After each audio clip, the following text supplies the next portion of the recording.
Tanpa alasan jelas, Zelensky pecat sejumlah dubes Ukraina. Presiden Ukraina Volodymyr Zelensky pada Sabtu memberhentikan sejumlah utusan senior Kiev yang bertugas di luar negeri termasuk duta besar negara itu untuk Jerman. Hal itu dimuat di situs web kepresidenan Ukraina. Dalam sebuah dekret yang tidak memberikan alasan untuk langkah tersebut, Zelensky mengumumkan pemecatan duta besar Ukraina untuk Jerman, India, Republik Ceko, Norwegia, dan Hongaria. Tidak diketahui apakah para diplomat senior itu akan diberi posisi baru. Seperti dikutip dari US News Minggu 10 Juli yang lalu, Zelensky telah mendesak para diplomat untuk menggalang dukungan internasional dan bantuan militer untuk Ukraina ketika mencoba untuk merangkis invasi Rusia pada 24 Februari. Hubungan Kiev dengan Jerman yang sangat bergantung pada pasokan energi Rusia dan juga ekonomi terbesar Eropa sangat sensitif. Andriy Melnik yang ditunjuk oleh pendahulu Zelensky sebagai duta besar untuk Jerman pada akhir 2014 terkenal di kalangan politisi dan diplomat di Berlin. Pria berusia 46 tahun itu secara teratur terlihat dalam perang kata-kata di medsos yang belak-belakan dan telah merecap politisi serta intelektual yang menentang persenjataan Ukraina untuk melawan invasi Rusia sebagai obat pemenang.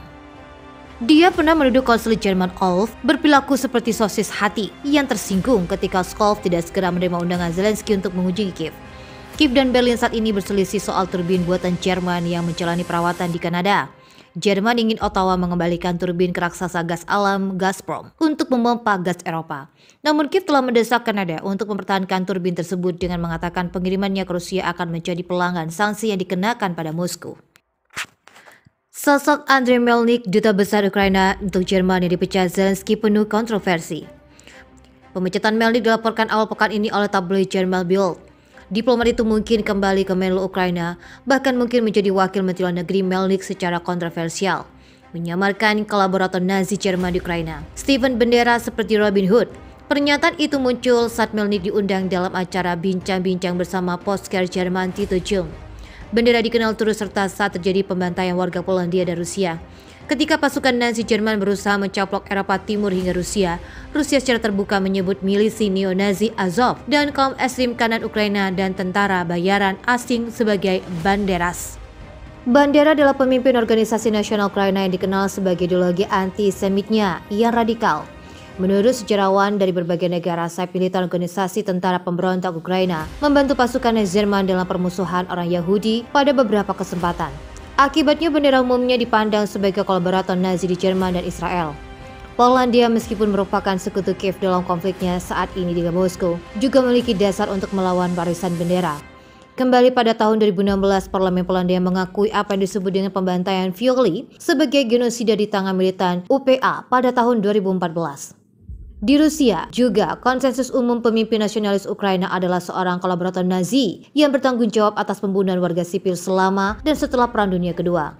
Di Ukraina bagaimanapun Bandera dipuji sebagai pahlawan nasional. Langkah tersebut dikritik oleh Simon Westel Center pada saat itu yang kecewa dalam putusan Chukasenko. Dalam pernyataannya, organisasi itu mengatakan pengikut Bandera membunuh ribuan orang Yahudi dan orang lain selama Perang Dunia Kedua. Pendukung tokoh kontroversial di sisi lain bersikeras ia berjuang melawan rezim Soviet untuk mendirikan Ukraina yang merdeka. Kejahatannya biasanya ditutup-tutupi atau dibantah oleh pejabat dan nasional Ukraina.